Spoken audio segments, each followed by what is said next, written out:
عوف بن ابی حمید نے خبر دی، انہیں سعید بن ابی حسن نے کہا کہ میں ابن عباس رضی اللہ عنہ کی خدمت میں حاضر تھا کہ ایک شخص ان کے پاس آیا اور کہا کہ اے ابو عباس، میں ان لوگوں میں سے ہوں جن کی روزی اپنے ہاتھ کی صنعت پر موقوف ہے، اور میں یہ مورتیں بناتا ہوں۔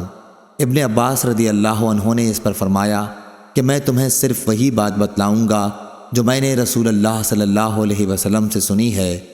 انہوں نے کہا کہ میں نے آپ صلی اللہ علیہ وسلم کو یہ فرماتے سنا تھا کہ جس نے بھی کوئی مورت بنائی تو اللہ تعالیٰ اسے اس وقت تک عذاب کرتا رہے گا جب تک وہ شخص اپنی مورت میں جان نہ ڈال دے، اور وہ کبھی اس میں جان نہیں ڈال سکتا۔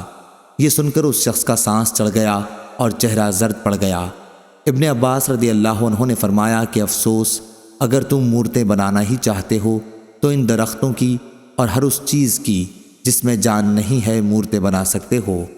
ابو عبداللہ امام بخاری نے کہا کہ سعید بن ابی عروبہ نے نضر بن انس سے صرف یہی ایک حدیث سنی ہے۔ صحیح بخاری حدیث نمبر 2225۔